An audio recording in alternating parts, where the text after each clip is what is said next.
Senhoras e senhores, autoridades presentes, boa tarde.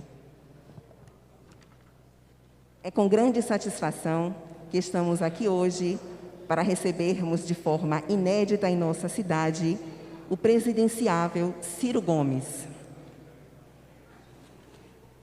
Gostaria de agradecer a presença de todos. Vamos ficar atentos para a composição da mesa. Convido o senhor Ciro Gomes e sua esposa Gisele. Ciro Gomes, ex-ministro da Integração e da Fazenda, ex-deputado federal e estadual,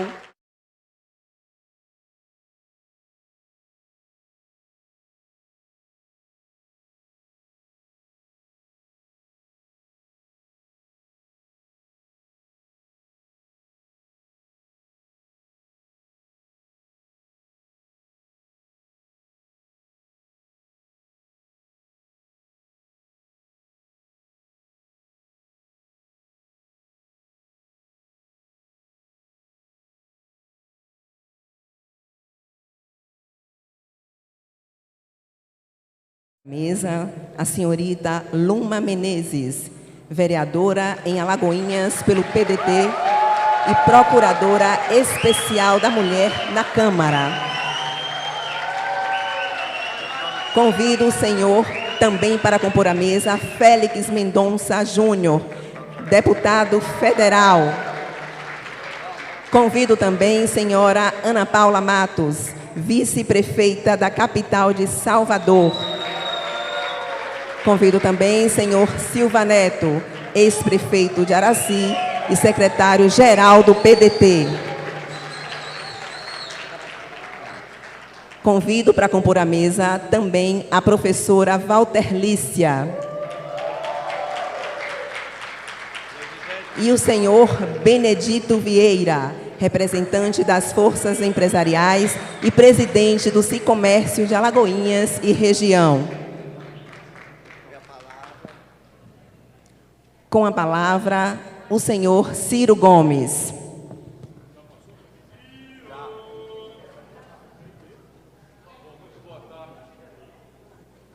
Alô? Opa. Muito boa tarde aos meus irmãos, às minhas irmãs, brasileiros, gente querida da Bahia, gente querida de Alagoinhas. As pessoas dizem por modéstia que é a segunda melhor água do mundo, mas quem tem tantas cervejas vindas daqui sabe que é a melhor água do mundo. Eu tenho essa alegria de visitar vocês, junto com os meus companheiros. Esse tesouro que nós temos, a vice-prefeita de Salvador, Ana Paula, em cujo nome eu quero cumprimentar todas as mulheres. Esse outro tesouro, que é o presidente do meu partido, meu amigo, eu já fui colega e amigo do pai dele, Félix Mendonça. É uma alegria muito grande caminhar com você. E saudar a companheirada da região toda, na pessoa da Luma, nossa futura deputada federal, se Deus quiser. Do Silva Neto, nosso futuro deputado estadual. Walterlícia, presidente municipal do PDT. E o Benedito do Sicomércio, em cujo nome eu cumprimento a todo o empresariado aqui da nossa querida Alagoinhas. Desnecessário saudar minha companheira, meu amor da minha vida, Gisele, que é a verdadeiramente popular lá em casa. Eu vim fazer a visita do 2 de julho, mas eu sou um cara que gosto muito de trabalhar e se for na Bahia, eu gosto de esticar, né? Pelo meu gosto, em vez dos 3 dias que eu fiz, eu vim logo um dia antes, fiquei 2 dias depois, eu queria ficar mais, mas infelizmente o Brasil é muito grande, eu tenho que correr o mundo aí, correr o trecho. Viajo daqui, tomo um avião, que eu não ando no jatinho, eu ando no jatão da Gol, que não me espera. Então eu deixo uma palavra de saudação a vocês, com muita alegria, agradecendo a presença de todos. Deixe que eu lhes diga qual é o sentido moral dessa minha caminhada, especialmente falando aos não militantes do PDT, porque aos militantes eu agradeço muito essa companhia, mas aos não militantes do PDT, aqueles que ainda não decidiram ou que têm simpatia por outros candidatos, eu sou um democrata visceral. Eu tenho 40 anos de vida pública, eu sei muito bem respeitar os meus adversários, eu sou duro na minha crítica, mas eu não pessoalizo as coisas. E enquanto a gente ainda pode conversar, o que eu tenho proposto às pessoas é a gente parar um pouquinho para pensar porque a profundidade da crise brasileira, o caráter multiangular, por onde você olha, a crise brasileira está se apresentando com números muito graves. Mas, mais do que tudo, a renitência no tempo dessa crise pedem que a gente pare um pouco para pensar. É justo que a gente solta o foguetório, faz a musiquinha infernal que gruda no pé do ouvido da gente, nas campanhas, isso eu gosto também. Mas a gente não pode permitir que a política se transforme num jogo dos políticos. A política tem que ser uma ocasião, que é a linguagem da democracia, em que nós, a população, a nação, obriga os políticos a refletir sobre a doença do corpo nacional, o que está acontecendo com o nosso país, para a gente juntos ter o caminho de entender qual é o remédio.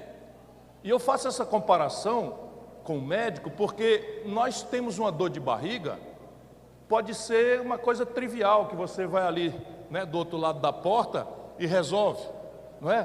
Pode ser uma coisa mais grave, que precise de um comprimido, pode ser mais grave ainda, que precise de uma injeção, mas às vezes é o caso de uma coisa tão grave, que é caso de cirurgia. Mal comparando, eu digo a vocês, com a experiência que eu tenho de ex-ministro da Fazenda, ajudei a fazer o Real, fez 28 anos agora, eu assinei o Real, ajudei a fazer o Plano Real com o presidente Itamar Franco, eu governei o Ceará, eu governei Fortaleza, eu servi ao Brasil sob a liderança do presidente Lula como ministro da Integração Nacional, eu conheço o meu país, eu fui o deputado federal mais votado proporcionalmente do Brasil, conheço o parlamento, já tinha sido deputado 2 vezes, vocês ninguém sabe que eu nem apresento para não ficar comprido, eu fui secretário de saúde numa crise que aconteceu no Ceará, me chamaram porque eu tenho assim uma certa vocação para encarar o problema e resolver. Então, fui lá ser secretário de saúde para resolver o problema e, graças a Deus, em todas essas missões eu saí bem. Então, volto a falar da crise. Vejam bem, entre 1930, sob o ponto de vista do tempo da história, isso é ontem, entre 1930 e 1980, o Brasil foi o país que mais cresceu na história do mundo. A China precisa uns 10 anos ainda crescendo acima de 10% para tomar do Brasil o recorde de milagre econômico. Nós crescemos 6,7% todo ano em média entre 1930 e 1980. Isso não foi um acidente, foi meio século. Meio século. Em 1980, esse modelo que construiu esse Brasil moderno, né, quebrou. Quebrou porque o capital estrangeiro tomou uma característica muito cara, sob o ponto de vista de juro. Quebrou porque os capitais ficaram muito acelerados, muito voláteis, muito especulativos, e todos os países que dependiam de dinheiro dos outros para financiar seu desenvolvimento quebraram, e o Brasil quebrou feio. Mas o Brasil também quebrou porque nós não tínhamos uma democracia. Quando esse episódio dos juros aconteceu, nós tínhamos uma sociedade dividida, os militares acreditando que estavam fazendo o melhor, por um lado, e os democratas, né, do outro lado, que eram de muitas cores ideológicas. Eu já estava nessa luta e a gente precisa recuperar isso, porque o Fernando Henrique e o Lula, que governaram o Brasil, têm esse cacoete. Quando aconteceu a crise econômica dos anos 80, eles não quiseram reconhecer a causa econômica da crise brasileira, porque estavam agarrados em desmoralizar a ditadura para redemocratizar o país. Eu entendo, eu estava também nessa luta. E nós ganhamos. Fizemos um grande acordo, fizemos as eleições diretas, fizemos a Constituinte, fizemos a anistia, o país teve de volta as liberdades democráticas para fazer. Só que era mentira que o problema do Brasil era só falta de democracia. O problema do Brasil era a falta de democracia e falta de um modelo econômico que consertasse o modelo que no passado dependia de capitais estrangeiros de longo prazo e de tecnologias que não tinham tanta velocidade que a gente está vendo hoje, em que um telefone 11 já não presta mais, o iPhone 11 não presta mais, porque a meninada quer o 13 e daqui a pouco já chega o 14. E isso não é uma coisa trivial, porque isso tem a ver com os novos materiais, com os semicondutores, tem a ver com o meio de diagnóstico médico, etc. Pois bem, o Brasil, que crescia 6,7% ao ano, cai para crescer 2,5% ao ano entre 1980 e 2010. Olha aqui, a coisa tomando chegada para nós agora. Ou seja, o país perdeu a vocação de crescer, porque se a gente cresce 2,5%, nascendo 2 milhões de bebês, 2 milhões e 500 mil bebês brasileiros por ano, o bolo fica mais ou menos o mesmo tamanho e a gente começa a empobrecer relativamente. Porém, a tragédia, meus irmãos e irmãs de Alagoinhas e de toda a região, é que entre 2010 e 2021, pode descontar a pandemia, o Brasil, pela primeira vez em 120 anos, cresce zero. Nascem 25 milhões de pessoas e o Brasil, pela primeira vez em 120 anos, não cresce nada. Ou seja, o país começa a empobrecer agora de forma muito acelerada. E aí está a natureza da grande crise que nós estamos vivendo aí. Se eu estou falando que o Brasil crescia 6,7 e agora cresce zero, eu preciso fazer uma pergunta. O céu abençoado pelo Cruzeiro do Sul, da nossa tradição cristã, mudou? Não mudou, o céu é o mesmo, abençoado pelo nosso Cruzeiro do Sul. O chão que o baiano deu sangue para construir a independência, nesse 2 de julho nós comemoramos isso, mudou? Eu digo, mudou para melhor. Porque lá atrás a gente não tinha petróleo, agora está sobrando petróleo. Lá atrás a gente não tinha a província mineral, que a gente conhece esses minerais nobres que o Bolsonaro falava, nióbio, grafeno, esqueceu essas coisas todas. Mas o Brasil tem a maior província mineral em sua diversidade do mundo. Mas o Brasil tem no seu chão, por exemplo, a capacidade, eu vinha vendo aqui, né? O reflorestamento na região, água em abundância. O Brasil tem biodiversidade como nenhum país do mundo tem. Ou seja, fisicamente nós somos ainda melhores do que já fomos. E o nosso povo, quando crescemos 6%, 7% ao ano, era um povo que morava no sertão, não tinha direito nem sequer a conhecer o beabá, se alfabetizar. Teve um tempo aqui que inventaram um tal de Mobral, que a gente dizia que o camarada estava alfabetizado porque aprendia a desenhar o nome. Hoje nós temos vaga para todas as crianças do Brasil na escola básica. Vamos discutir a qualidade dessa educação, que é muito ruim, mas tem aí um esforço. Ou seja, se o céu é o mesmo, o chão é o mesmo e o povo é cada vez melhor, por que o país crescia tanto e não cresce mais agora? Essa é a grande questão que nós temos que colocar em debate. Eu sustento que nós estamos proibidos de crescer porque nós adotamos um modelo econômico errado. E esse modelo econômico errado explica isso que está acontecendo, e aí vamos aos números.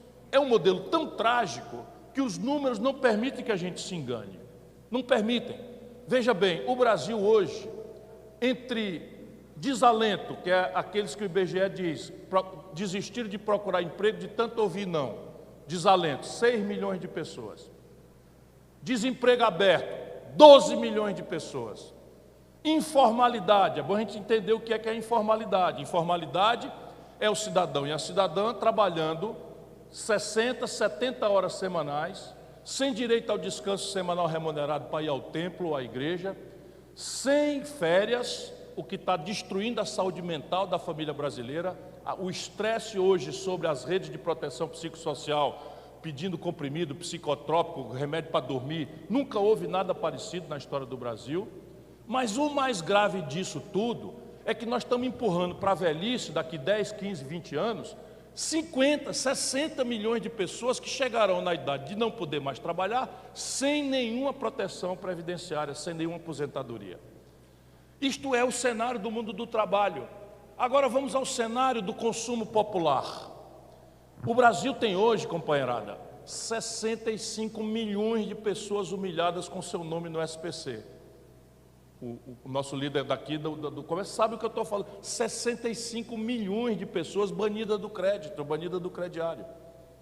Mas isso não é só no mundo das famílias. 6 milhões de empresas brasileiras, 6 milhões de empresas brasileiras, as pequenas especialmente, as médias, mas as grandes também, estão no Serasa, que é o SPC das empresas. Botando 3 empregos uma pela outra, nós estamos falando de 18 milhões de empregos que estão com a faca no pescoço da antessala da falência. E o que é? As famílias brasileiras resolveram virar caloteira? O empresariado trabalhador, sério, honesto do Brasil resolveu ser caloteiro? Isso não é verdade. A causa disso é o modelo econômico que impõe ao brasileiro que produz e ao brasileiro que trabalha, ao empresário e à família, a maior taxa de juros do planeta Terra há 30 anos. E se a taxa de juros que o governo paga por um papel é maior do que o lucro médio dos negócios, da economia real, do comércio, da indústria, do serviço, a economia para. Por quê? Porque quem tem dinheiro é melhor botar na renda fixa do que se arriscar a botar numa empresa. E quem não tem dinheiro, que é a extensa realidade brasileira, Como é que vai tomar dinheiro emprestado no banco para botar no negócio, trabalhar, correr risco e no fim ter um lucro menor do que o juro que tem que pagar para o banco? E aí a gente vê quais são os números dessa década perdida agora, de 2010 para cá. Os números são os seguintes: 400 mil pontos de comércio fecharam no Brasil. 400 mil pontos de comércio, pelos números oficiais da Federação Nacional do Comércio no Brasil, fecharam no Brasil. 38 mil indústrias fecharam no Brasil. É o país que mais dizima indústrias da história do capitalismo mundial. E aí, será que está tudo errado? E por que não muda? Porque tem gente ganhando com isso. Agora eu vou dar um número para vocês. Quando eu fui ministro da Fazenda, em 1994, o Ceará, um dos estados mais pobres do Brasil, tinha 5 bancos disputando o freguês. Quando o banco tem concorrência, ele disputa o freguês, ele baixa o juro e baixa as tarifas, trata você bem, não bota um telefone, né, com a máquina falando desagradavelmente com você, que você não consegue resolver problema e tal. Minas Gerais tinha 12 bancos, em 94, quando eu fui ministro da Fazenda. Hoje, irmãos, graças a esse modelo econômico, que foi produzido durante esses últimos 30 anos no Brasil, o Brasil acumulou 85% de todas as transações financeiras na mão de 5 bancos. Só para vocês terem uma ideia, os Estados Unidos têm 5 mil bancos concorrendo. O Brasil tem 5 bancos acumulando 85%. Quem não morrer no Banco do Brasil, morre na Caixa Econômica. Quem não morrer na Caixa Econômica, morre no Itaú. Quem não morrer no Itaú, morre no Bradesco. Quem não morrer no Bradesco, morre no Santander. E vai se queixar para o bispo. E é razoável? Saiu agora o ranking. Eu falei, 400 mil pontos de comércio fecharam. 65 milhões de pessoas, de famílias estão humilhadas no SPC, 6 milhões de empresas estão no Serasa. Pois bem, saiu o ranking agora internacional, na imprensa mundial, os 10 bancos mais lucrativos do mundo. Manca, quantos bancos brasileiros tem entre os 10 bancos mais lucrativos do planeta Terra? 4. Nós temos 5 bancos, 4 deles estão entre os 10 bancos mais lucrativos do planeta Terra. Não tem nenhum inglês, nenhum banco alemão, nenhum banco chinês, nenhum banco italiano, nenhum banco francês, nenhum banco espanhol. E a nossa economia indo para o vinagre, aos pedaços, sem crescer, subdesenvolvida, bota 4 dos 10 bancos mais rentáveis do mundo. E eles dão as cartas. E compraram a política. Essa é a grande questão, compraram a política. A partir do momento em que o Lula cansou de perder a eleição e se rendeu, assinou aquela carta aos brasileiros, nós assistimos agora o fim do debate sobre o futuro do Brasil. E isso é o que me traz aqui a Alagoinhas. Vou trabalhar de manhã, de tarde, de noite, pelo voto na hora própria, mas agora exijam, aqueles que não estiverem conosco, exijam que os seus candidatos reflitam sobre isso. O nosso problema não é Chico, Maria ou Manuel, nosso problema não é o Bolsonaro. Deixa eu dizer para vocês por que eu estou dizendo isso. Ficou 10 anos sem crescer, de 2010 a 2021, são 11 anos sem crescer. O Bolsonaro é responsável por 3 anos. Ok, ele traiu, prometeu que ia combater a corrupção, se vendeu para o Centrão, prometeu que ia mudar a economia, a tragédia, está agravando, ok, mas é 3 anos. E os outros 7, quem estava mandando no Brasil?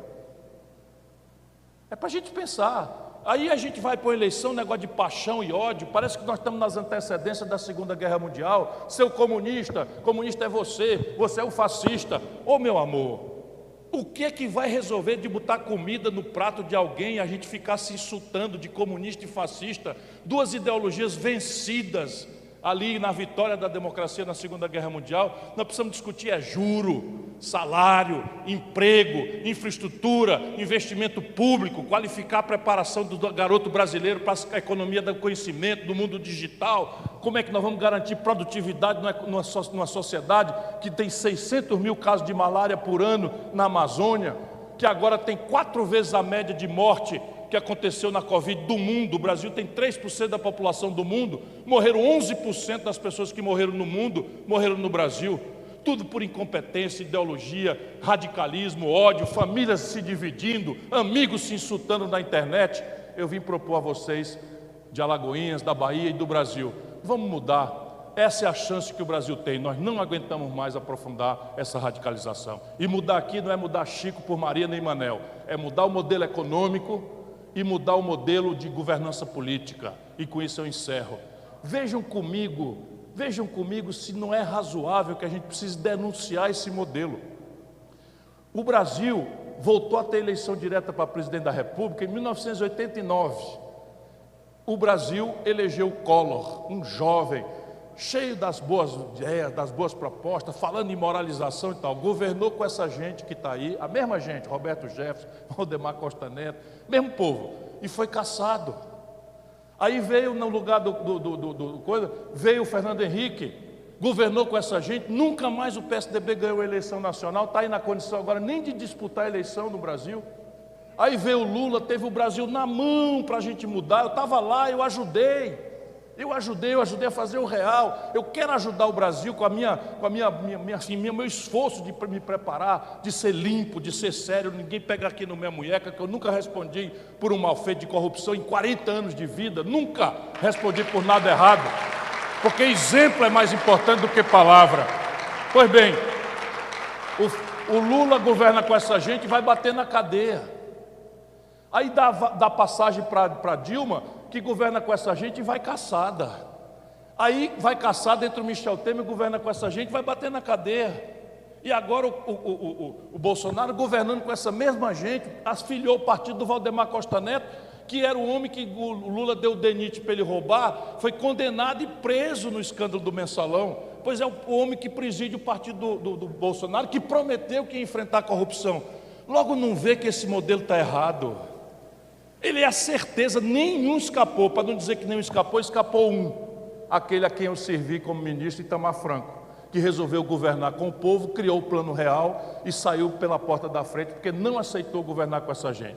Mudar o modelo econômico para valorizar quem produz e quem trabalha, associar o mundo da produção, o empresariado nacional brasileiro com o mundo do trabalhador, para que o êxito do negócio, o êxito da economia seja partilhado na forma justa com o mundo, com a sociedade. Educar nossos filhos, tomar as nossas crianças e adolescentes do apelo da ronda do narcotráfico e mudar o modelo de governança política para que a decência volte a se instalar na presidência da República, que não pode mais ser testa de ferro de bandido e de ladrão, como está acontecendo hoje no Brasil. Muito obrigado a todos pela atenção e peço perdão porque eu tenho que pegar a estrada para correr. Obrigado a todos.